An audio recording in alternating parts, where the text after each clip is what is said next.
Hidup kita di dunia macam tu lah. Ambil apa yang kita perlu, bukan apa yang kita mahu. Yang perlu ada pada kita sebuah rumah yang agak selesa untuk kita diami. Yang perlu ada pada kita seorang isteri yang taat. Kalau dia dua, bagus. Yang perlu ada pada kita kenderaan yang selesa, yang boleh bawa kita melakukan kebaikan. Dan dia tak perlu ada sampai 4-5 biji kenderaan. Dia tak perlu ada rumah dengan 6-7 biji. Sebab esok lusa mungkin kita mati.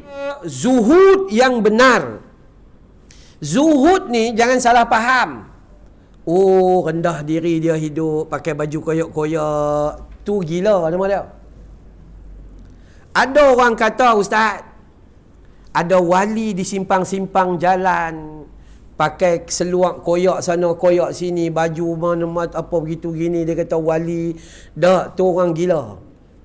Nabi lebih tinggi daripada para wali, tapi makan macam orang biasa. Tiba waktu solat, dia salat. Dia ada rumah tangga, dia ada isteri, dia ada anak-anak, semuanya.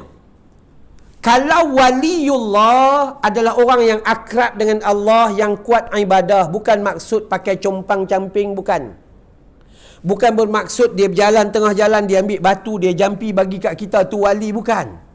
Ini memahami itu penting. Ya, siapa sebenarnya? Jadi orang yang zuhud ni apa? Zuhud ni dia tak cinta dunia. Dia mengambil dunia sebagai keperluan, bukan mengambil dunia sebagai kemahuan diri dia. Saya ulang banyak kali dah. Kata-kata kita bertemu ini kali ke berapa? Keempat kah? Keempat kan ya? Contohlah. Hari Sabtu ni saya ada program di Melaka. Saya ada program di Melaka, di Melaka. Kemudian saya daripada Bukit Beruntung, saya akan pergi ke Melaka, dan nama saya adalah musafir. Musafir.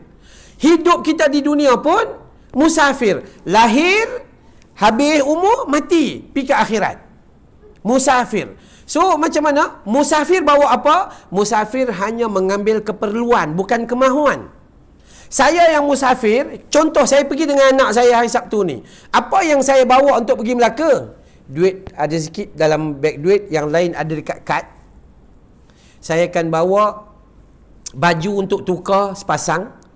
Tuala tak payah sebab dekat hotel dah ada. Alat-alat mandian tak payah, dekat hotel dah ada. Itu namanya musafir. Di dunia kita hidup macam tu. Dan ketika saya pergi ke Melaka sebagai musafir, saya tak bawa tilam saya.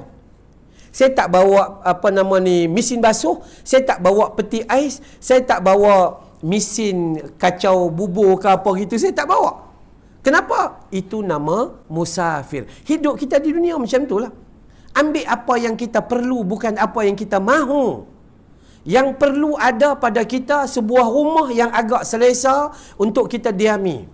Yang perlu ada pada kita seorang isteri yang taat. Kalau dia dua, bagus.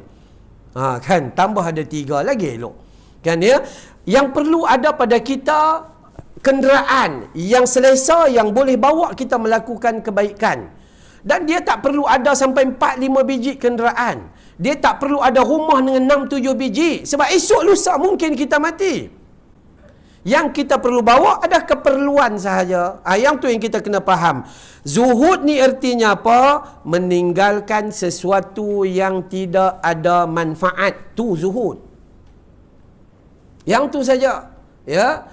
Tiada manfaat, tinggal. Nak buat sesuatu ada manfaat, buat. Kalau tak ada manfaat, out. Tak ada harapan, tak mau. Kalau kita rasa rumah kita tu dah cukup besar, tak payah buat lagi dah.